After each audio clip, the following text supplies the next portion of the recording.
You find yourself standing in a village square in 1348 watching the townspeople gather around a traveling storyteller as evening shadows lengthen.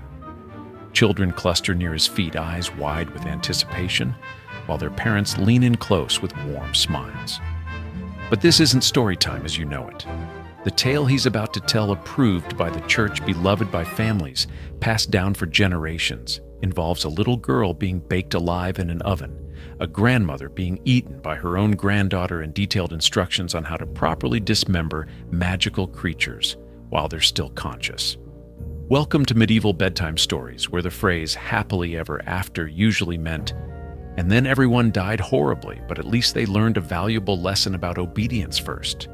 Picture this: you're tucking your 5-year-old into bed, and instead of reading about friendly bears or magical kingdoms, you're describing in vivid detail how St. Agatha had her, well, let's just say her feminine assets were removed with hot pincers while she screamed for mercy. Sweet dreams, little Timmy. Don't forget to say your prayers, or you might end up like the children in the story who got chopped up and served as dinner because they didn't listen to their parents. This isn't the sanitized fairy tales, you know. Before Disney, before the Brothers Grimm even cleaned them up, these stories were instruction manuals for surviving a world where stepping out of line meant death, where children who disobeyed were literally fed to monsters, and where happy endings were reserved for those who learned to fear properly.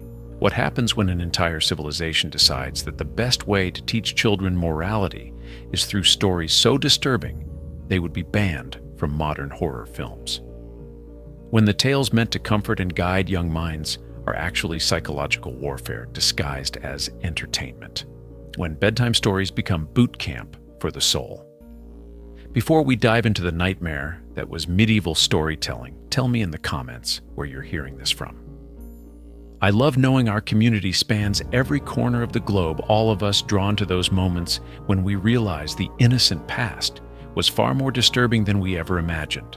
Because trust me, once you understand what medieval parents considered appropriate children's entertainment, you'll never look at fairy tales the same way again. And that's just the beginning. Wait until you see what they called educational content. Medieval Europe had what you might charitably call a robust oral tradition. Traveling minstrels, village elders, and parish priests shared stories to educate and entertain communities. These weren't random tales thrown together by bored peasants. They were carefully crafted educational tools designed to teach children about morality, obedience, and the consequences of sin. Think of them as the Common Core curriculum, except the math problems involved calculating how many pieces a human body could be divided into while the victim remained conscious. Now, before you start thinking I'm being unfair to our medieval ancestors, let's consider their perspective.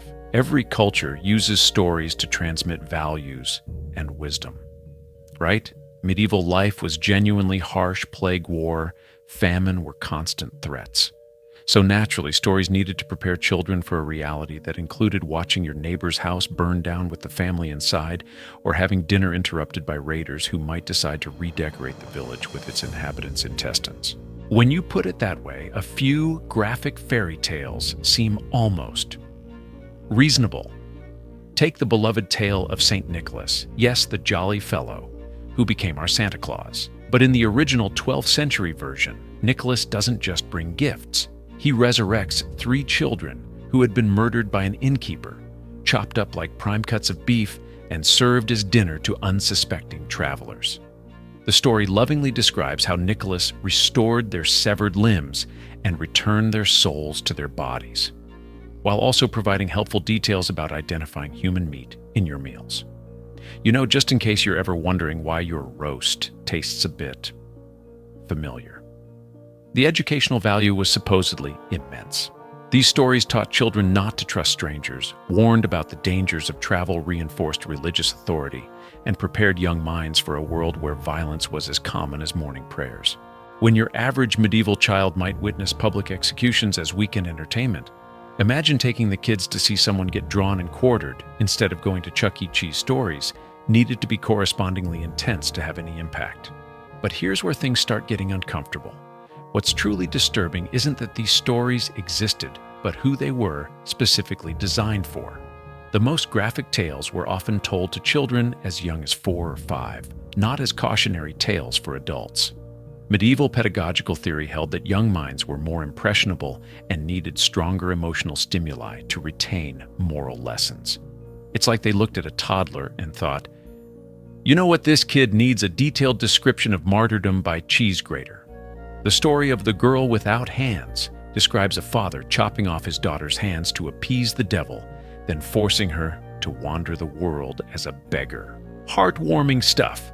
But the medieval version includes detailed descriptions of the amputation process, the sounds she makes, and I'm talking about the kind of sounds that would make a horror movie director say, maybe tone it down a bit, and how she learns to eat and clean herself without hands. This was considered essential information for children to understand the consequences of disobedience. Because apparently the lesson, "Listen to your parents," required extensive technical details about dismemberment. And these weren't underground stories passed around by the village weirdos. Oh no, these had official ecclesiastical approval. Church records from the 13th century show priests being specifically trained in effective narrative techniques for moral instruction of the young, including guidelines on appropriate levels of fear induction and optimal timing for revelation of consequences. There were literally training manuals for terrorizing children with stories. The medieval equivalent of a teaching degree apparently included courses in psychological warfare. The pattern becomes clear when you dig into the archives. Stories targeting younger audiences became progressively more graphic. The concept of educational value justified increasingly disturbing content. Religious authority legitimized psychological terror as moral instruction, and children showing fear responses were praised for their spiritual sensitivity. Basically, if your 5-year-old wasn't having nightmares after story time, you weren't doing your job as a Christian parent. Church manuscripts contain detailed illustrations accompanying tales like The Martyrdom of St. Agatha, which describes her, let's call them her lady bumps, being removed with pincers. The accompanying text provides specific instructions for storytellers on voice modulation, gesture usage, and optimal pacing for emotional impact on young listeners. They had performance notes for child torture stories. Remember to really emphasize the screaming part. Father Benedict, the children need to feel it in their souls. But surely this was just cultural accident, right? Medieval people didn't really understand child psychology, so they accidentally created traumatizing content. Well, hold on to that thought, because the church archives contain correspondence between priests and medieval physicians about the appropriate level of terror induction in children. Dr. Bartholomeus Anglicus wrote extensively about using fear to purify the humors and strengthen moral constitution in developing minds. His recommendations included specific story elements designed to trigger particular emotional responses. They weren't accidentally traumatizing children, they were doing it on purpose with medical consultation. Popular collections like the Golden Legend functioned as detailed instruction manuals for various forms of martyrdom and punishment. Children were expected to memorize not just the moral lessons, but the specific torture methods used on saints. This was considered essential religious education. Knowing how St. Lawrence was roasted alive on a gridiron wasn't just religious trivia, it was spiritual preparation for potentially facing similar trials. Now remember, children, when they're cooking you alive, try to maintain your faith. St. Lawrence even made jokes about being turned over when he was done on one side. Village records show children were tested on their retention of graphic story details. Those who could accurately describe St. Bartholomew's flaying or St. Sebastian's arrow wounds received commendation. Children who showed excessive emotional distress were subjected to additional strengthening narratives until they developed proper spiritual resilience. Imagine getting a bad grade in Torture Description 101 and having to take remedial classes in advanced dismemberment studies. But this is just the tip of the iceberg, because when you start examining the actual instructional manuals that priests used, when you see the systematic nature of what they were doing to children's minds, you realize something absolutely chilling. Welcome to the historical autopsy, where we dig into the documents that medieval authorities really didn't want preserved. But medieval monks were excellent record keepers even when they were documenting their own systematic psychological warfare against children. The pupilla oculi. A 14th century manual for parish priests contains explicit instructions for using fear-based storytelling to control child behavior. It recommends specific graphic narratives for different sins and provides psychological profiles for identifying which children need intensified moral correction through narrative intervention. They had personality tests to determine which kids needed extra trauma. Let me read you an actual quote from this charming document. For the child who shows pride in learning, employ the tale of the scholar whose eyes were plucked out by ravens for questioning divine wisdom. For the child who shows excessive attachment to earthly pleasures, the story of St. Lucy, whose intimate areas were pierced with spikes until she renounced worldly desires. And yes, they specified which body parts got the spike treatment, because apparently medieval priests believed in being thorough. The Chronicle of Bury St. Edmunds describes a systematic program where children aged 5 to 12 were gathered weekly for moral instruction sessions. These involved increasingly graphic storytelling until children displayed what priests termed appropriate spiritual fear responses, essentially trauma reactions that were then praised as religious awakening. They had weekly appointments for child psychological conditioning with progress reports. Picture this scene. Little Margaret showed excellent spiritual development this week, Father Thomas. She only vomited twice during the martyrdom story and managed to sleep a full 3 hours before the nightmares started. Much improvement from last month when she was crying uncontrollably and refusing to eat. Clearly, the Holy Spirit is working through our educational methods. Medieval monasteries maintained detailed records of their educational programs that read like instruction manuals for institutional child abuse. The Library of Monte Cassino contains over 200 manuscripts describing effective techniques for moral instruction of the young, including psychological profiles of children who showed resistance to necessary spiritual preparation and methods for overcoming excessive sensitivity and moral development.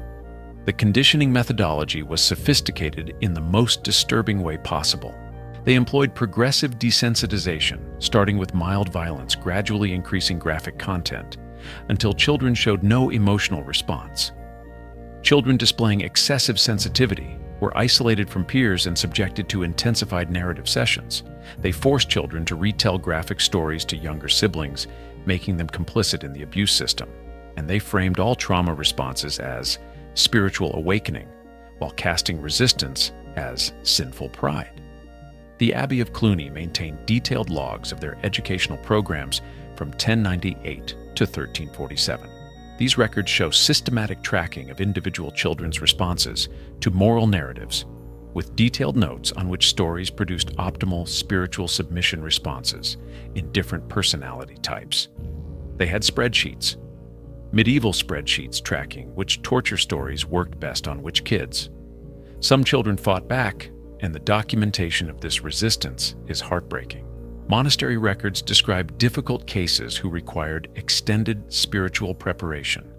The Chronicle of Jumièges describes an 8-year-old girl who refused to accept the necessary spiritual lessons and was subjected to 6 months of daily intensive narrative therapy until she achieved proper spiritual compliance.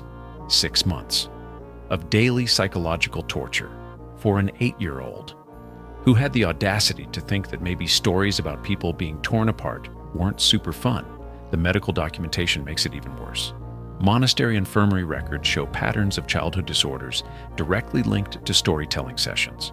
They documented melancholia appearing in children after exposure to martyrdom stories, night terrors correlating with specific narrative themes, refusal to eat following cannibalism-themed tales, and mutism in children subjected to intensified conditioning programs.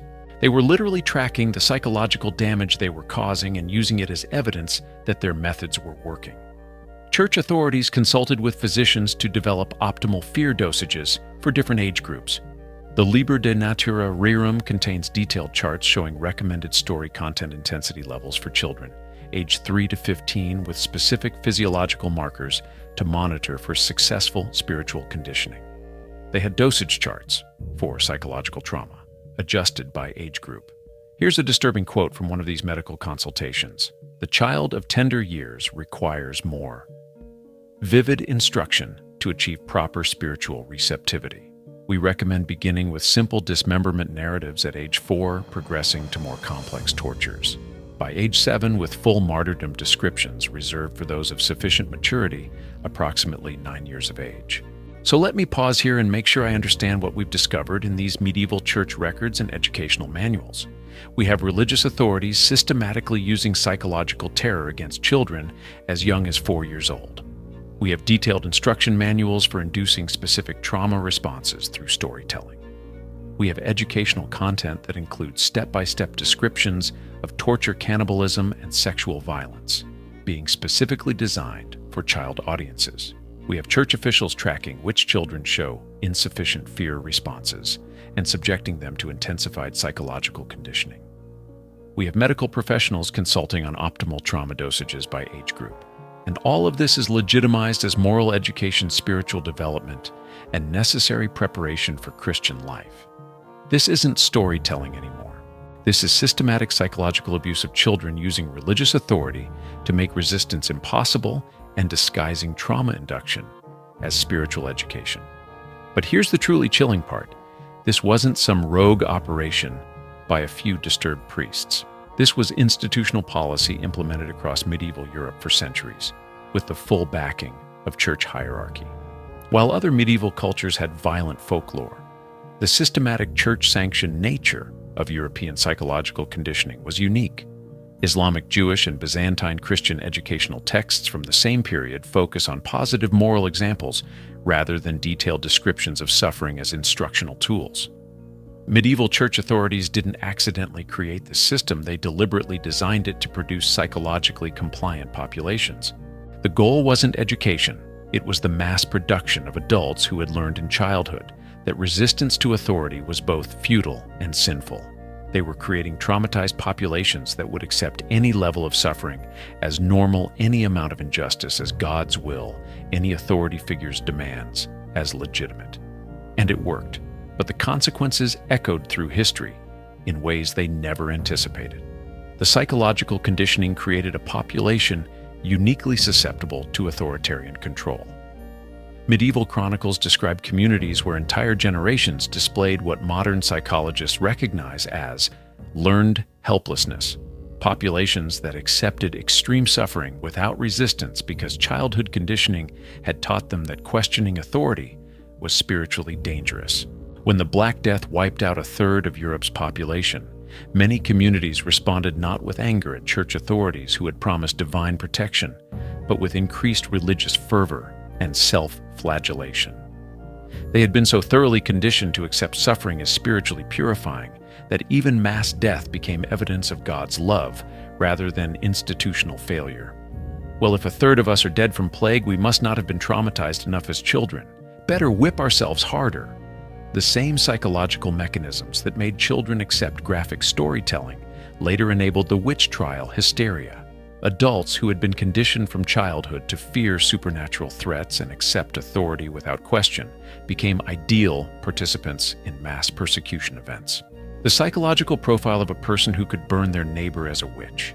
Someone who had learned in childhood that questioning bizarre authority claims was sinful, that extreme suffering was morally justified, and that resistance to community pressure was evidence of spiritual corruption. When Johannes Gutenberg introduced the printing press, these oral traditions became the first published children's literature. Early printed collections like Der Stricker's Märchen contain the same graphic content that had been terrorizing children for centuries, now reaching even wider audiences with official church endorsement. The first children's books were trauma induction manuals. Let that sink in. Some medieval scholars recognized the damage being done. Thomas Aquinas argued for gentler educational methods, and certain monastic orders developed alternative approaches. But these voices were largely suppressed by church authorities who viewed psychological conditioning as essential for social control. Any priest suggesting that maybe, just maybe, they shouldn't be describing detailed torture methods to toddlers was quickly reassigned to pray for the souls of people who thought children deserved basic psychological safety. The long-term effects are documented in adult chronicles from the period. Many medieval adults describe persistent nightmares, inability to form emotional attachments, and what modern psychologists would recognize as complex PTSD, all directly traceable to childhood exposure to systematic narrative trauma. Recent archaeological evidence suggests medieval populations showed physical signs of chronic stress consistent with widespread childhood trauma. Skeletal remains from medieval graveyards display stress markers typically associated with prolonged psychological abuse, suggesting the storytelling system had measurable physiological impacts across entire populations. What we think of as original fairy tales, Hoduntual fairy tales are actually heavily sanitized versions. The Brothers Grimm removed the most disturbing content from medieval stories, but their early 19th century sensibilities were still far more violent than modern standards. When the Grimms collected Hansel and Gretel, they toned down the original version, which included detailed descriptions of previous children who had been slowly cooked and eaten, complete with their final words and the sounds they made. The version we know today has been filtered through multiple layers of historical revision, and it's still about kids being fattened up for cannibalistic consumption. Some of the original graphic content survived in isolated rural communities well into the 20th century. Folklorists documenting oral traditions in remote areas found versions of medieval tales that retained their original psychological warfare elements, preserved unchanged for centuries in communities that maintained pre-modern social structures. In 1934, a researcher in rural Bavaria recorded an elderly woman telling traditional stories to children that included descriptions of torture methods so detailed they couldn't be published in academic journals. Modern child development experts recognize similar patterns today in religious fundamentalist educational systems. Using fear as the primary motivational tool, authoritarian regimes employing childhood conditioning to ensure adult compliance media systems using trauma-based content to shape behavioral responses, and educational institutions disguising psychological manipulation as character development. The methods have evolved, but the underlying principle remains: if you want to control, adults traumatize them as children and convince them it's for their own good. Medieval chroniclers occasionally recorded children's own voices responding to these stories, and these rare glimpses of authentic child experiences reveal the human cost of institutional psychological conditioning. A 12th century monastery record includes this quote from a 7-year-old: "Brother Francis says, 'The stories teach us to love God, but they only teach me to be afraid all the time.'" Another child recorded in the margins of a 13th century manuscript asked, "If God loves us, why does he want us to hear about people being hurt so much?" When we romanticize medieval times as simpler or more innocent, we're ignoring systematic institutional child abuse that was considered not just normal, but spiritually necessary. The same psychological mechanisms used to terrorize medieval children persist in modern forms wherever authority figures use fear as a primary tool for behavioral control. Medieval authorities understood something we often deny: childhood psychological conditioning can create adults who will accept almost any level of suffering or injustice as normal. They deliberately use this knowledge to produce compliant populations, proving that systematic psychological abuse can be disguised as education care or spiritual development. Every time you hear someone talk about traditional values or how children used to be raised, ask yourself, whose tradition are they referencing? What methods are they romanticizing? Medieval childhood discipline included systematic psychological terrorism legitimized by religious authority. The good old days included weekly appointments for child trauma induction, with medical consultation to ensure optimal psychological damage. The next time you read a sanitized fairy tale to a child, remember that these stories once served as instruction manuals for psychological conditioning. The moral lessons we celebrate today were originally trauma induction techniques designed to break children's natural resistance to authority. When we talk about stories that teach valuable lessons, we're often celebrating the sanitized remnants of systematic child abuse programs. Medieval monastery libraries still contain thousands of documents about these educational practices that have never been fully studied. Contemporary historians are only beginning to understand the scope and systematic nature of institutional child abuse disguised as moral education. The archives are full of training manuals, progress reports, medical consultations, and detailed records of what happens when you deliberately terrorize children for their spiritual development. The line between education and abuse has always been thinner than we want to admit, and medieval Europe crossed it systematically for centuries. They created institutional frameworks for psychological warfare against children, legitimized them with religious authority, and documented the whole process with bureaucratic thoroughness. The most disturbing part isn't that it happened, it's how carefully planned and systematically implemented it was. Were these communities trying to protect children through preparation or deliberately damaging them for social control? The evidence suggests they knew exactly what they were doing and did it anyway because traumatized populations are easier to control than healthy ones. The cursed chambers of medieval storytelling weren't just rooms where children heard scary stories. They were laboratories where entire civilizations learned that childhood trauma could be weaponized for social compliance. The past has many more dark secrets hidden in those archives of traditional child rearing, and not all of them are as buried as modern institutions would prefer. Because once you understand how easily psychological abuse can be disguised as education care or spiritual development, you start recognizing the patterns everywhere. And that recognition is both liberating and absolutely terrifying.